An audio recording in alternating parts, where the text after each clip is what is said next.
Rafale तैयारों की तबाही के बाद भारतीय वजीर आजम नरेंद्र मोदी एक बार फिर राफेल डील में करप्शन और फ्रॉड के इल्जामात की जद में आ गए। आलमी मीडिया ने मोदी की राफेल की कीमतों को मुबालगा और डील को मशकूक करार दे दिया।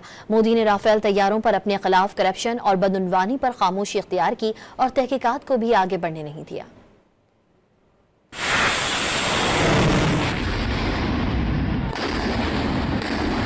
भारत के ऑपरेशन सिंदूर के जवाब में पाकिस्तान के मारका बुनियान मरसूस में राफेल तैयारों की नाकामी पर मोदी के खिलाफ एक बार फिर राफेल डील में करप्शन और फ्रॉड के इल्जामात सामने आ गए। मोदी सरकार की राफेल डील में अरबों रुपए की करप्शन पर बीबीसी की रिपोर्ट के मुताबिक मोदी सरकार को राफेल डील में 7.5 मिलियन यूरो कमीशन की अदायगी हुई। रिपोर्ट में राफेल तैयारों की कीमतों में मुबालगा और डील को मशकूक करार दिया गया। भारतीय जरीदे नेशनल हेराल्ड इंडिया के मुताबिक राफेल डील में 7.5 मिलियन यूरो की खुफिया कमीशन की अदायगी भारतीय बिजनेसमैन सोशन गुप्ता को हुई। इससे कबल कांग्रेस रहनुमा राहुल गांधी भी राफेल डील पर मोदी सरकार पर करप्शन और अरबों डॉलर फ्रॉड के इल्जामात आयद कर चुके हैं। राहुल गांधी ने इल्जाम आयद किया कि राफेल डील के वक्त बीजेपी हुकूमत के वजीर दिफा मनोहर पारिकर इस डील का हिस्सा नहीं बने और उन्हें इस्तीफा देना पड़ा। अनिल अंबानी की कंपनी 45,000 करोड़ रुपए की मकरूज थी। उसकी मदद के लिए ही नरेंद्र मोदी ने राफेल तैयारों के मुआहदे का सहारा लिया। इन इंकशाफात के बाद मोदी सरकार की जानिब से राफेल डील करप्शन और फ्रॉड की तहकीकात को नजरअंदाज करने पर सवालात उठने लगे।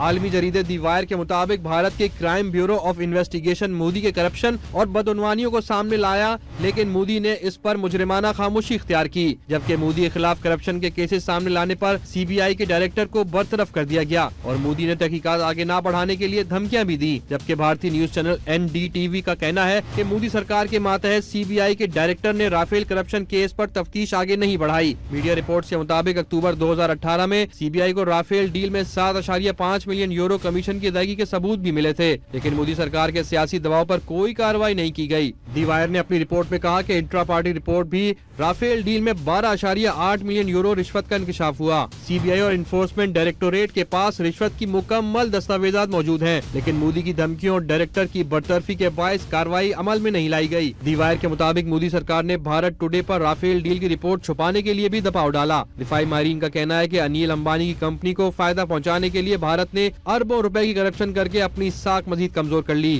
फ्रांसीसी कंपनी के कहने पर फ्रांस में तहकीकात हुई, मगर भारत में खामोशी है।